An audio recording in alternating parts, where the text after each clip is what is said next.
The Vox Markets Podcast with Justin Waite. Nothing in this podcast is intended as investment advice, and the people in this podcast may hold positions in the stocks they talk about. Do not buy anything based solely on a tip or recommendation. Please do your own research. Welcome to the podcast on Tuesday, the 8th of December 2020. On the podcast today, Glen Goodman, former ITV News business correspondent, now the author of The Crypto Trader, discusses whether Bitcoin is rolling over and whether Ethereum is the better investment. Also on today's podcast, as always, I have two lists for you. Top 5 most followed companies on Vox Markets in the last 24 hours, and the top 5 most liked RNSs too. By the way, you can see both these lists, in fact, top 10 versions of both these lists at voxmarkets.co.uk. You'll also see lots of other content there, and our COVID-19 index. Biggest riser there today on the COVID-19 is Novacyte, the king or queen or royalty in regards to testing is concerned. Biggest fall of the day is Synergen, down 8.8% to 88 pence, and a couple of things going on there, things moving around. Anyway, check that out and all the content there at voxmarkets.co.uk. Vox Markets is an online community of investors that runs a free mobile and desktop platform that allows you to track news and updates about any UK-listed company, offering RNS push notifications, detailed charts, pricing data, and much more. Find out more at voxmarkets.co.uk/app. And joining me on the podcast right now is the crypto trader Glen Goodman. He's otherwise known as the crypto. Friends call you crypto. Do they traders? Just crip. Crip. Crip. Hey, make sure you don't mispronounce. Make sure you Crips. mispronounce that. Yes. Yeah. So, hey, crip. He's full of crip. Okay. All right. So Bitcoin is holding up there, isn't it? You sold out, and it hasn't pulled back, Glenn. You didn't get back in, did you? I sold out at sort of near the top, didn't I? And I've been waiting ever since. I made a couple of attempted buys and then quickly got out when I realised it wasn't breaking out just yet. Why are you doing that? I'm in. All right. Why do you panic so much? Don't panic. It was not panicking. I'd held on from 10,800 or thereabouts, all the way up to 19,000, around about 19,000. I held on while it doubled almost in value. Well, yeah, but why? What more do you want from why me? do you panic then when it just drops a little bit? Because it didn't drop a little bit. It broke its trend. It looked like, when something like that happens, when you get a major break of trend after a doubling in price, why is it broken trend? As well as, because if you look at the chart, it looked like but you it look at had the second broken chart. the I'm looking parabolic at trend. No, I'm looking at a daily chart. It looks the trend looks intact. Yeah, a little dip Lord, down. Let me have a look. All right, daily trend. No, the trend was still broken. It was a parabolic trend. It had gone up in a parabolic way. If you followed the parabolic trend with a short-term moving average, it would have the price hugged the moving average all the way up to about 18,500. Well, all the way up to almost 20,000. But then when it fell back to about 18,500, the trend was pretty much broken. Oh my Lord! Look, Justin. Thank you for calling my Lord. You know as well as I. Yeah, but listen, hang on a minute. One thing. I'm looking. Hang on. Whoa. I'm saying the trend is not broken. I'm looking at a daily chart here, right? Yeah, it's been above the 200-day moving average since. Now that is the bull-bear line generally since it's April. 30th April. 2020. It's been above that. It's had a couple of dips, but if you had held that, it hasn't. Hang on. Let me finish. Hang on. Let me finish. It hasn't even gone below the 50-day moving average. It just touched the 20-day moving average on that 9% dip when you pulled your pants and got out. So it's still going up. This will consolidate and go even higher. It's still going up. It's currently at 18,800, which is around about where I sold, or slightly above where I sold. Exactly. So it's you've incurred charges, and just hassle. On Bitcoin exchanges, the charges are minuscule. Yeah, but you're jumping in and out like a little someone, wetting their pants. Oh, it's going down. The trend hasn't changed. I held for like a month. Okay, a month and a half. Right. You did not held for a month and a half. Yeah, I did. 27. Well, let's have a look. Where did I hold from? Held from early days of October I think what we're suffering from here is a difference of opinion based on your time frames. End of November. So that's, about a month and a half. So the point is, right, I saw the chart going parabolic. And when a chart goes parabolic, as I wrote in my books, it was the same thing that happened at the end of 2017. When a chart goes parabolic, you can't be sure, right, that this is the end of the trend when it breaks its kind of parabolic line. But if it does break it, as it did on this occasion, then I feel it prudent to get out if you've already got a big profit, because that price, so it went down initially to 16,000. I sold, as I say, around about 18,500, went all the way down to 16,000. So, I was feeling pretty smug then. Obviously, it came back up.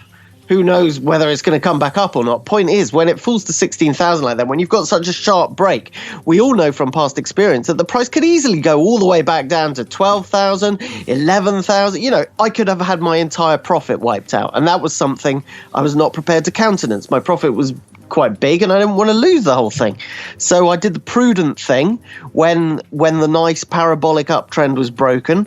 I sold, and now I sit on the sidelines and I wait for a new breakout. You haven't sat on the sidelines. You've jumped in and out like a maniac. It's like I jumped in and out once or twice because I thought there was a breakout. You're not sitting on the sidelines. It doesn't matter. I lost nothing or virtually nothing in those in and out bits. Just a bit of hassle, really. When did you get into Bitcoin? I'm looking back here, right, and I think you got in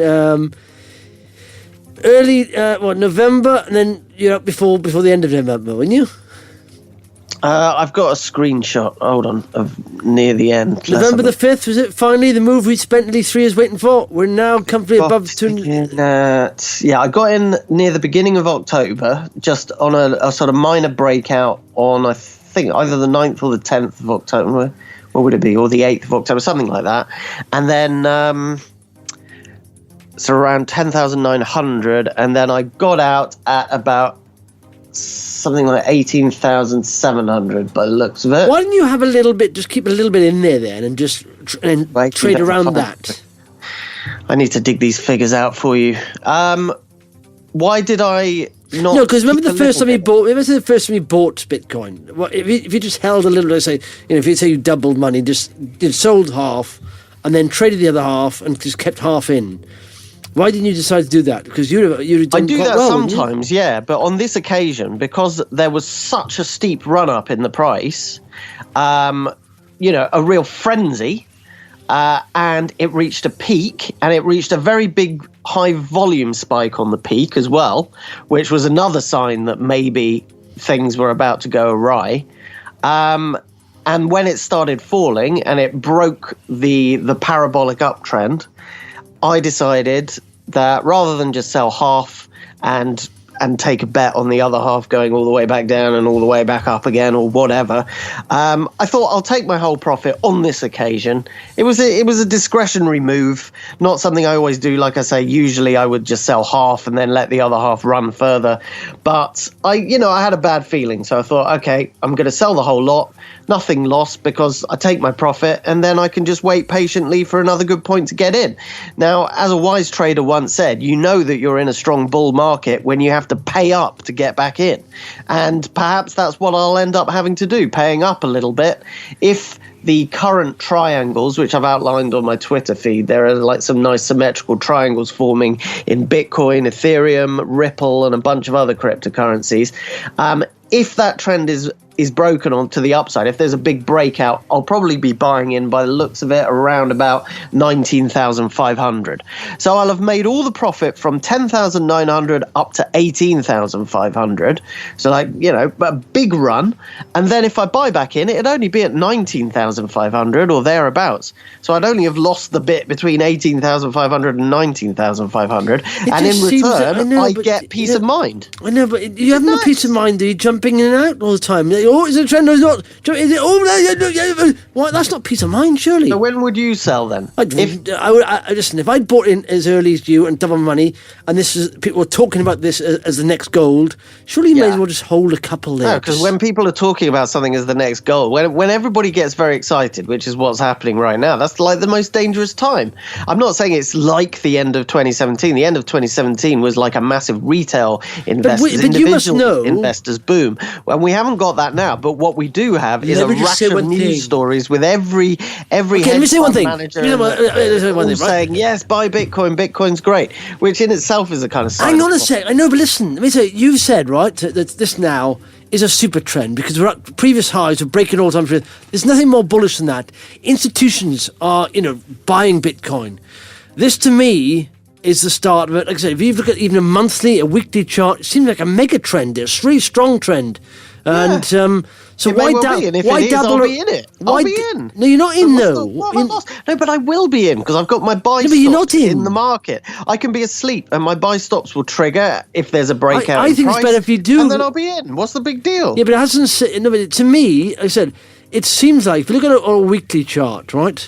The RSI, the MACDs, everything, the strongest I've ever seen. This is not going to have a comeback soon, surely. Do you think so? Look at the price. Okay, on a weekly chart, you can't dispute that. Look at it even on a daily chart, though, and it could well be argued now that the chart is rolling over, that it's starting to form a sort of rounded top kind of look about it. That could be argued. I don't buy that. I think it's forming a symmetrical triangle, and that it will break out probably to the upside. But like I say, it's a perfectly valid interpretation to look at it now and go, well, it seems to be kind of making a rounding top. It's back down right now to 18,800. It's been as high as 19,900. It's now all the way down to 18,800. It doesn't seem to be able to break that 20,000 level. Maybe it won't. Maybe it will just head on down to the downside and go all the way back down to retest its initial breakout at around about 11,000, 12,000, or even lower, possibly 10,500 was arguably a significant breakout point. And if all that happens, I won't be in it. But if it does break out to the upside, I will be in it. So it's like a win-win. That's the way I see it. Yes, a win-win. You're looking at it all wrong, I think. No, not no, but listen, it's not a win-win. This is how to make money. Hang on. No, it's not. Listen, it's not. Trading around like this. Listen, it's not, because most people who trade don't make money. Okay, jumping in and out like this all the time, and having rules are very hard. You make rules. Making rules are easy to do. Sticking by them are very hard. Right now, when you change your mind like this, almost on a daily or hourly basis, surely you even forget what your rules are. Don't you? I mean, not changing my mind on an hourly basis, though. I've just explained. On a minute basis, you're changing. I'm looking at two different possibilities. One of them is the price breaks out to the upside. The other one is the price plummets. So it's like there's only two possibilities. I'm not changing my mind every 5 minutes. I know what I'm going to do in either of those possibilities. Okay, but in the last rollover that we saw, where the RSI was up to this level at 70s, and that was in sort of July, the RSI. July, it hit about just under $11,800, and the RSI was like about sort of 84. When it gets to that level, there's a bit of a rollover. Now the rollover that happened, right? It went from 11,800 to the bottom 10,000. It didn't even go below the 50-day moving average, and then it shot up like a maniac. Then from that 10,000 upwards. I think let's say you had two heads, right? You're a trader's head and an investor's head, and you decided to hold a bit and then traded around the other. So you doubled your money and you just held it. When did you first start buying Bitcoin? When did you first start buying it? On which occasion? First of all, when you first started buying it, in my life? Yeah. 2014, I think. Wow. Or thereabouts. What was the price then? Oh, very low. I was in and out. And I admit, with hindsight, had we known what we know now, it would have been lovely to just hold Bitcoin all that time. There was no need for all my inning and outing at all. So 2014, it went from literally, it had a spike there. It got really excited. It really started 2014. It went up from $109 pretty much. From this was October 2013, $109. It went up to $1,000. Then over the next couple of years, came back down to $200. Yeah, I wasn't in at that point. I'd got out. What I try and do is capture I try and capture the long-term trends, right? But not the very, very long-term trends. I'm not prepared to hold, or certainly back in 2014, I wasn't prepared to hold Bitcoin for a decade or something like that. But I was prepared to hold it for months at a time. Those are the kind of trends I'm trying to capture, are the ones that last weeks or months. And because that way you can avoid the major declines. Did you buy the start of 2014 or at the end? When? Oh, I can't remember. You didn't buy the spike, did you? No, I didn't buy this. Why would I buy the spike? Maybe because you're jumping in and out. Your idea of jumping in and out is I buy in February and I sell in August, and you're like, you're crazy trader. You jump in and out. It's practically investing. The worst thing I ever did, actually, long-term trading. The worst thing I ever did was I was buying literally bit. I only started buying it maybe beforehand was when it had the big dip. And it went down to 6,000. But I was buying there 6,007. Even I thought I got bored with it and sold out because it's not on my. Trouble is, it's not on my platform. Every time I look at my stocks and shares, they're all on one platform. So I look at them all the time, and I often forget about Bitcoin. And it's at the way there. Now is not the time to buy in my mind. You're right. I mean, not to buy now, but if I was a hodler, is the noise gone down from the private? Do you think people are taking profit, some of the hodlers, or what? Because absolutely, yeah. The nice thing about Bitcoin is that because the blockchain is transparent, everybody can see what transactions are going on it. You can get a vague idea of the kind of people who are buying and selling. Some of the wallets are identifiable to particular institutions or people, and others aren't. So you've got there is a certain amount of big money that is exiting from Bitcoin, taking profits. But at the same time, there is some big money that's still coming back into it, like this MicroStrategy guy, the company that I talked about a few weeks ago that decided to put all its cash reserves, or most of its cash reserves, into Bitcoin. And so the whole company, which is a big IT business intelligence firm, has now become in effect a leveraged bet on the price of Bitcoin. And now they've decided to double their Bitcoin investment, or almost double it, by selling up to $400 million of convertible bonds to buy more Bitcoin.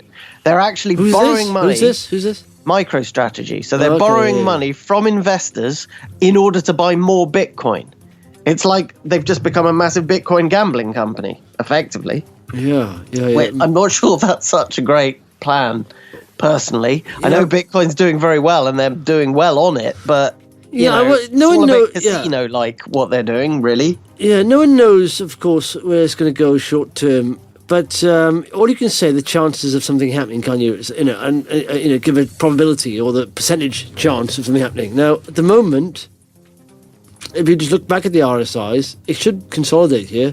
I don't know how far to sell off, but hold on, what are you talking about Bitcoin? You've just been having a massive go at me. I think it will consolidate here, though. Do you think it's going to go? Are you? But just to consolidate, hang on a sec. Consolidating is not a bad thing. Do you see that as a bad thing?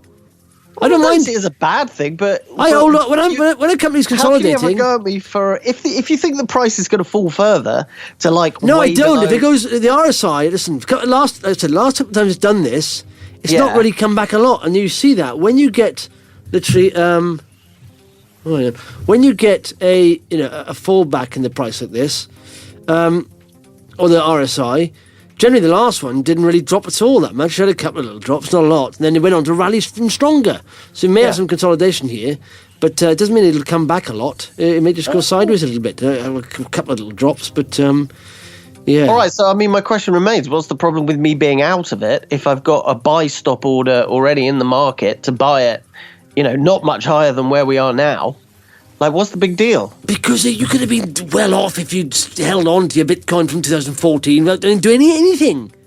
Oh, are we talking about 2014, or are we talking about the buy that I did at 10,800-ish? No, if you double, and it's always easy in hindsight, of course. Everyone thought Bitcoin was a crazy man's currency back then, or whatever it was. People still think it is. Yeah, you even thought that a few weeks ago. It is still, let's be honest. It's not a currency, is it? Who's using it as a currency? No, I agree with you. It's a currency as far as you can exchange it for other currencies. I mean, that's but you can't use it as money. But as a store of value, it's a self-fulfilling prophecy, isn't it? The more people get into it, of course, the more people want to hold it, the more the price goes up, the more people want it because the price is going up. And it's an asset that's growing, is appreciating, and then you've got all these fund managers a couple of years back, like you say, just slamming it, saying it's a fly-by-night scam. And then all of a sudden now, their clients saying, why haven't you been holding Bitcoin? It's the best performing asset of the last 10 years. No, suddenly they're like, and you go, right, really, we need to get on Bitcoin. And so that's, and they're all very late to the party. But as you quite rightly say, hindsight is a very lovely thing. But back in 2014, it wasn't just people like you saying, I don't think Bitcoin's a proper thing. It was virtually everybody. So there are very few people who actually held Bitcoin from 2014 onwards. Even the people who had massive wins holding it, like there's one famous investor who held it and 10 times his money, got up to about $2,500, and then he was like, right, this is the top, and he sold out. And so he missed out on the 2,000 to 20,000 bit. He could have 100 times this money rather than 10 times. Hindsight is a wonderful thing. That guy had the foresight to hold on as the price went up 10 times. But even he, had to decide, as everybody has to decide at some point, is this thing Bitcoin going to take over the entire world, or is it going to peak at some point in price? And that would be a good time to sell. He decided, wrongly as it turned out, that was a good time to sell. But I still think that his judgment call was fair enough at the time, with the knowledge that he had at the time. Any other news on Bitcoin? As I say, really, it's mainly just more stories coming out about important people. I mean, apart from the MicroStrategy thing, there's BlackRock. Their chief executive has said that the growing popularity of Bitcoin and digital currencies is having a real impact on the US dollar now. He actually thinks it's that significant. It's interesting because every important, not just hedge fund manager, but the bosses of the most important investment banks in the world. You've got JP Morgan recently having done a bullish report on Bitcoin. Basically, everybody's capitulating now. The whole investment world is saying Bitcoin is a proper thing. It's something that we are putting a portion of our portfolios into, and we think that's not a bad thing. All of this is kind of new, really. It's been called the respectability rally, whereas the one in 2017 was like your grandma buying Bitcoin kind of rally. This one is the respectability rally because it's got all the important big Wall Street firms involved in it now. So I think it's fair to say now Bitcoin is here to stay. Even a few months ago, I think me and you were discussing, is Bitcoin here to stay? Who knows? It could still just disappear. I don't think it can really disappear anymore unless the US government made it illegal for some reason. As long as I think is going to happen, though. No, I don't think it'll disappear. But I mean, its dominance may disappear because it seems to me that everything that's workable, any application that's workable on the blockchain is built on Ethereum, isn't it? Yes. So that's to me, I'd be more tempted now to buy Ethereum and how am I saying it? Ethereum, rather than just hold Bitcoin. Because I think, what's the use of Bitcoin? It's maybe the go-to currency, the exchange, the American dollar of the crypto, but. It seems like everything. If you believe in the blockchain and it's going to be a thing of the future, and all these decentralized finance applications going on there, it's all built on Ethereum. So I think that's the one. And what's that? I was looking at the market cap. Ethereum performs just as well as Bitcoin. In fact, depending on where you track the price growth from, you could even argue it's done a lot better than Bitcoin in recent months. But its market cap is like a fifth of that of Bitcoin, isn't it? So, I mean, exactly. It's still a lot smaller. I bought Ethereum at more or less the same time as I bought Bitcoin in October, and and made a profit on that one, and did exactly the same as I did with Bitcoin. I sold out, as I did with all my cryptocurrencies, at around about the levels where we are now. And that was on the 25th of November, so it's a couple of weeks ago now. I sold out. So again, I'm waiting, as I am with Bitcoin, to buy back into Ethereum because its price, if anything, looks on the chart more bullish than Bitcoin's. And you can still draw that nice symmetrical triangle, so it's forming a little kind of launching pattern. And hopefully it will take off, and then I'll be in. Same with Ripple, actually. Also doing much the same thing. Ripple, I mean, it's a weird one because it's not a standard cryptocurrency. It's very much a kind of banking industry invention. They didn't invent it, but that's what it's used for. DeFi will beat that, will it? Internally in the banking industry. Surely DeFi will overtake that, and it's all on Ethereum. So it'll just be I think Ethereum. Maybe you should just buy and hold on the next big sell-off on the dip. We'll buy and hold, yeah? Do I have to commit to this right now? You don't have to put a lot in. You can put a couple of in, and then you can use a little pot to trade around with it, See what happens. Yeah, I hear what you're saying. Right, marvellous. Cheers, Glenn. Speak next week. Oh, my Lord. Okay, it's time for the top 5 most followed companies on Vox Markets in the last 24 hours. They are at 5. HiQ Materials. Of course, I spoke to them yesterday, IPO'd yesterday, and good company, worth looking at, good fundamentals there, and obviously good product. At 4, by the way, HiQ's up 0.4% to 124. At 4, Gunsynd, up 3.9%, or down, I said 3.9%, to 1.95. At 3, Salt Lake Potash, non-mover. Should get news out any day now on the funding and the equity fundraise. At 2, Amrit Pharma, down 2.8% to 190.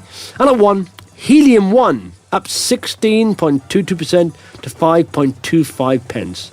All right, it's time for the top 5 most liked RNSs.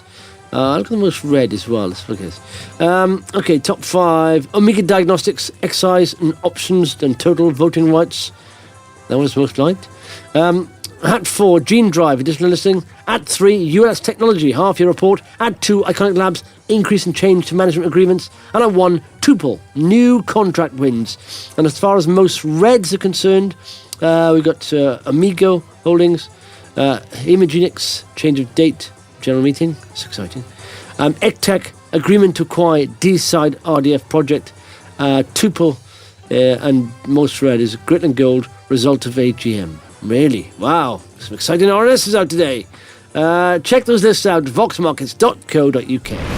The Vox Markets Podcast with Justin Waite. Nothing in this podcast is intended as investment advice, and the people in this podcast may hold positions in the stocks they talk about. Do not buy anything based solely on a tip or recommendation. Please do your own research.